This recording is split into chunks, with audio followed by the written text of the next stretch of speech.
James Bond needs no introduction, but I'll give a brief one anyway. Originally based on the works of British espionage novelist Ian Fleming, the James Bond series of films follows, well, James Bond, an MI6 agent known as 007 who travels the world on secret missions to take down terrorists, corrupt politicians, a bald guy in a wheelchair, all for the sake of keeping the world at peace and being a complete womanizer. Needless to say, over 6 decades and 26 films, James Bond left quite an impact on entertainment as we know it, especially in Japan, with Lupin III, City Hunter, and Metal Gear Solid all taking influence from this beloved franchise. Yet, as enduring as this series has been up to this point, no obstacle will be greater than 007's greatest challenge yet, being bought out by Amazon. But we're not here for that. As stated, James Bond and Japan have quite a unique history with one another, and it essentially started with 1967's You Only Live Twice, which was 007's only venture into Japan for the time, up until 2012's Skyfall, where he goes to Gukanjima, the same location where Attack on Titan was filmed, as it was getting ready to open up as a tourist location. Felt like I needed to point that out. It is You Only Live Twice where Bond would be featured alongside actresses Akiko Wakabayashi and Mie Hama, known for their roles in the Godzilla series, and legendary actor Tetsuro Tamba. It's also where Sean Connery infamously does Yellowface as part of a critical plot point where James Bond has to pretend to be Japanese, so do what you will with that. In the midst of 007's global popularity, lots of riffs and films inspired by the famous spy would come about, notably the Mission Impossible series, Austin Powers, and Stephen Chow Li-Luk-Chi's From Beijing with Love. There's also the film Casino Royale that predates the films and spoofs the novel of the same name, but honest to God, avoid it like the plague. Speak much of it again! While James Bond captured the hearts and minds of audiences and filmmakers alike, one of these was none other than director Jun Fukuda, who at the time was developing all sorts of action and crime thrillers at Toho, such as the second entry in the international secret police series Fangs of the Tiger, and Blood and Diamonds starring Akira Takarada, many of which were influenced by James Bond one way or another. But perhaps the most popular of this bunch would be Fukuda's 1965 action comedy 100 Shot, 100 Killed, otherwise known by its international title, Ironfinger, named after the third Bond film Goldfinger from the year prior. And despite what I mentioned earlier, this actually came before You Only Live Twice. Writing the screenplay would be Michio Suzuki and Keiichi Okamoto, who interestingly would later collaborate on Age of Assassins, directed by the latter. The story follows a man who gets caught in the middle of a secret mission after witnessing an Interpol agent get executed upon returning to Japan. In his final moments, the agent urges him to find a mysterious individual named Lebois, and the man proceeds to assume the identity of French Interpol agent Andrew Hoshino, though he insists that we can call him Andy.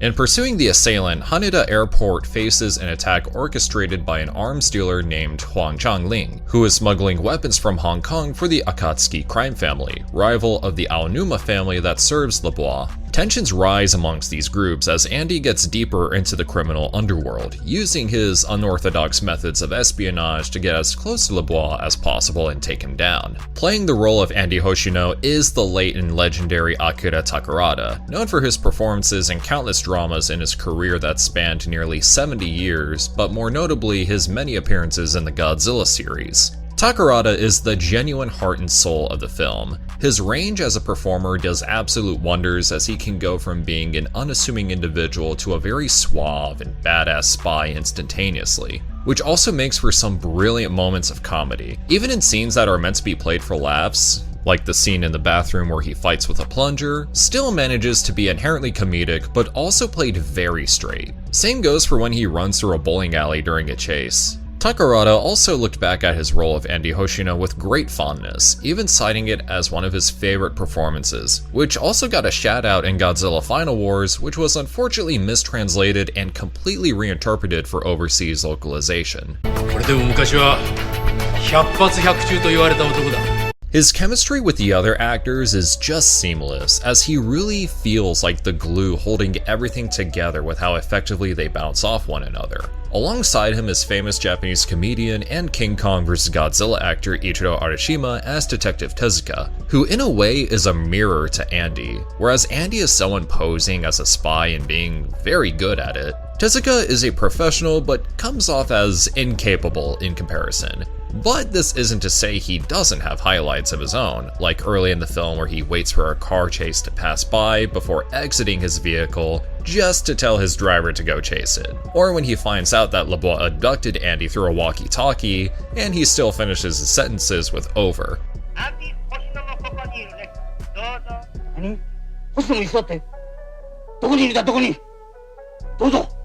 And of course, we need our Bond girl, who comes in the form of explosive specialist Yumi Sawada, played by the aforementioned Miyahama before appearing in You Only Live Twice. Like with a handful of Bond girls in the series, she's absolutely very capable and can hold her own in the most tense situations. She's also the most headstrong and collected of the group, as if she's the only person in our main trio who's treating the situations they face with as much care as possible, despite being a little clumsy. It's also her clumsiness that's responsible for some of the most gruesome kills in the entire film, though it's honestly a very unique spin to give the Bond girl the biggest kills. It's also nice to see something derivative of James Bond of this era that, portrays a very tasteful treatment of its women characters. Oh yeah, that's another thing too. For being an action comedy, Ironfinger is surprisingly gory at points. People get burnt with acid thrown at their faces, and one of the villains crashes into a biplane propeller.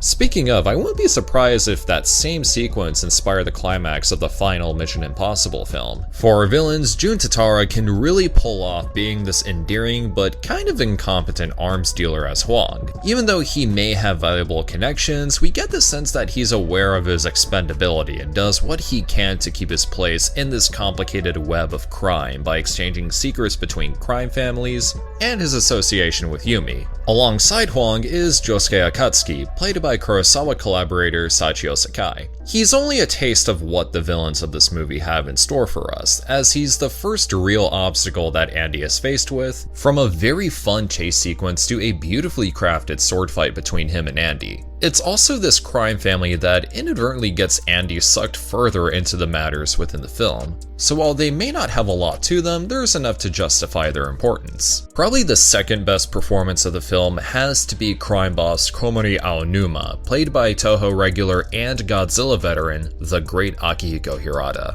Komori is easily the most straight-edge character in the entire film, as he's really no different from your typical action villain whose presence absolutely dominates over everyone else's with just how despicable he is. In addition to clearly being someone with a lot of power, he may not be the main villain, but with his imposing demeanor and sinister performance, he may as well be. And this is honestly maybe my favorite role of Hirata's outside of Dr. Serizawa in the original Godzilla. But the primary antagonist, LeBois, played by Mike Deneen, unfortunately gets severely overshadowed by everyone else. Granted, that mostly has to do with his character being mysterious and more alluded to rather than being shown, but once he's revealed in the end, you can kinda tell he doesn't have much to do other than boss others around and be the end goal of the narrative. But to give credit where credit is due, the character of LeBois does speak for the overall scale this movie aims for. Despite the nature of Japanese film productions being very limited even to this day, the scope of Ironfinger is subtle but feels massive.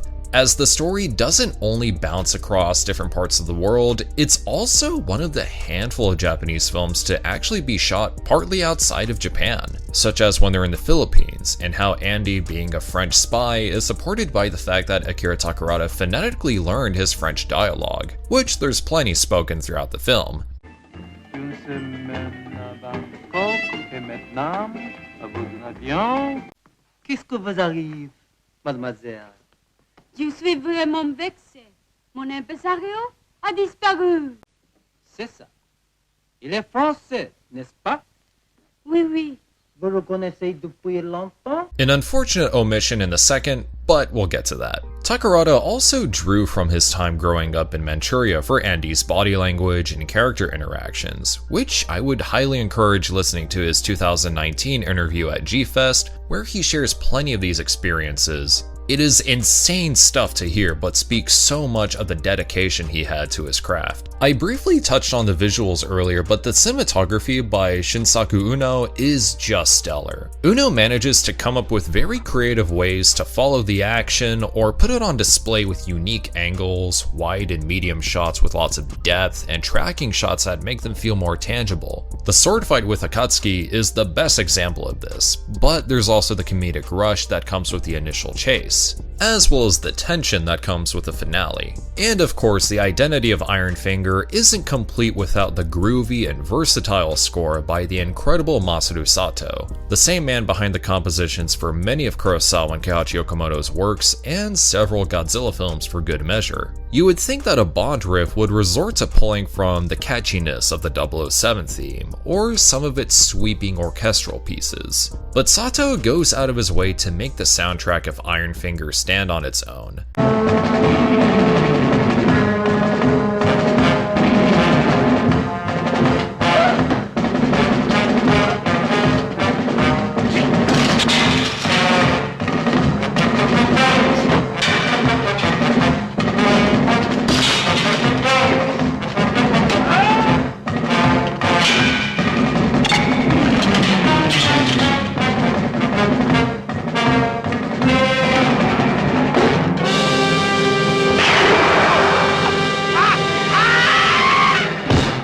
Sure, it may have a little bit of that Bond flair, which is inescapable, but it all works so smoothly, selling the tone of every moment wonderfully. There is much to be said about Ironfinger as a film. Thankfully, this and its sequel, Golden Eyes, are both available for streaming on the Criterion channel, so you don't have to do any deep digging just to watch it. But that said, it's such an underrated film, despite everything it has going for it. It's just a blast all around, as everyone involved is putting in their best work, while also clearly having fun at the same time. Needless to say, it is a gem to behold. But speaking of the sequel, Golden Eyes came to follow in 1968, its original title being 100 Shot, 100 Killed, Golden Eyes. Yep, believe it or not, this one beat GoldenEye to the punch by 27 years, though the name actually came from Ian Fleming's estate in Jamaica, built in 1946, where he wrote the novels. Fukuda, Suzuki, and Takarada would come back, but everyone else, save for composer Masaru Sato, was either absent or replaced. No Keiichi Okamoto for this one, unfortunately. Why did you leave me? For instance, instead of Ichiro Arishima, Makoto Sato is in the role of Detective Tezuka. In Golden Eyes, Andy Hoshino is caught in a gold smuggling operation that was being pursued by Detective Tezuka, as they both happen to run into each other in Beirut, Lebanon. Right away, the story is much more subdued and the characters are played very straight compared to how they were depicted prior. Not to say the movie doesn't have its comedic moments, they're just not as prevalent here.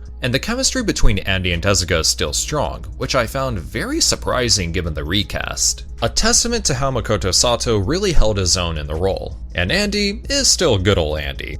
あなたがインターポールのアンドリュー・ホシナ氏ね。アンディと呼んでください。 Though this does work in the movie's favor in being an overall different experience from Ironfinger. It's more Bond-like, but still goes out of its way to feel more in line with what Fukuda has established. As for the movie's Bond girl, we have Ruby, played by Bibari Maeda, who some may recall from Son of Godzilla. Like Yumi, she ends up following Andy's trial under orders of the antagonist, but eventually goes rogue in favor of joining him, and has her own special tricks to her. Tomomi Sawa as the singer Mitsuko is another neat addition. While her character isn't given too much to do, her place feels natural with the sorts of twists and turns that the narrative takes. Speaking of the villains, Yoshio Tsuchiya puts on an excellent performance as the henchman Kurokawa. You just know that if you put this man in a role of the opposition, he's gonna give a memorable performance no matter what. There's also Hiro Kirino as, Whoa! Is that blackface, dude? Yeah, that's a thing in this movie. Guess it really is a Bond film. Though if there is one thing this movie has above Ironfinger, it's the main antagonist, who here comes in the form of Turkish actor Andrew Hughes as the blind boss Stonefeller. He has such an intimidating presence to him that's elevated by Hughes' devilish performance that easily puts him within the ranks of some of Bond's best villains, with his unsuspecting demeanor and very creative ways of dispatching those who defy him. Having a blind gunman use a microphone to sniff out his enemies is just brilliant. It's a shame that he's dubbed over in Japanese by Masao Takato, as Andrew Hughes does have a strong voice that would have enhanced his character. 探しているのはそれなんだ。中身はわしの金貨。 You say our country is big. But in reality, 70% of our land is desert.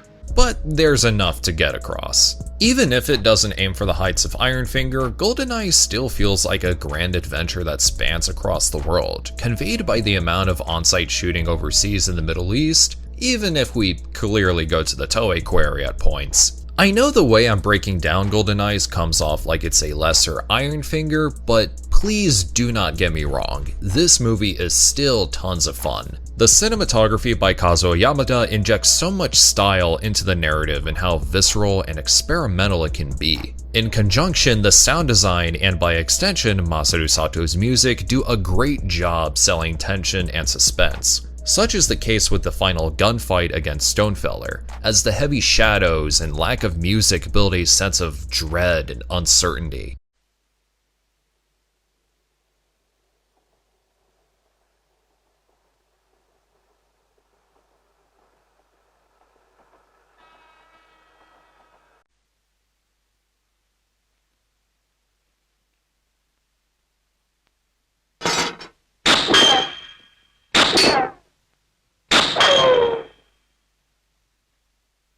And what's 100 shot 100 killed without some really fun action and espionage sequences? I've already mentioned how utterly masterful the final act is, but the opening and the shootout at the Toei quarry are standouts in how they help set the tone for the film. The car chase is exciting too, and there's this bit where Andy has to tread alongside a building. All things considered, GoldenEye is a very charming film on its own. Despite the various changes in tone, cast, and story, it feels like a very natural progression from the over-the-top nature of Ironfinger. As I've said earlier, the fact that this sequel is so different is what helps it stand out. I like that it doesn't try to be a direct continuation to Ironfinger, but rather, GoldenEye is just the next big adventure of Andy Hoshino and Detective Tezuka. I know Akira Takarada has unfortunately passed on in 2022, but I would have loved to see more films come out of 100 shot 100 killed, just to see what kinds of shenanigans Andy would get caught up in. I feel like this should have been a film series that evolved alongside the rise of action stunts in Japan. But seeing how the Japanese film industry would reach a decline in the 70s thanks to the exploding popularity of television, perhaps the end of 100 shot 100 killed was only inevitable either way. Though could you imagine a TV series based on these films? Just have Andy Hoshino travel around taking down smugglers and arms dealers in different parts of the world like it's another Tuesday. I'd buy that for a gold Samantha coin. It's a miracle that both of these films are available for streaming on the Criterion channel. Otherwise, we wouldn't have access to what are easily some of the best action flicks to come out of Japan. And from the great Jun Fukuda, no less. I absolutely cannot recommend this pair of films enough. And if you like this video, check out the time I reviewed Yasuzo Masumura's Blind Beast. Another overlooked gem if you ask me.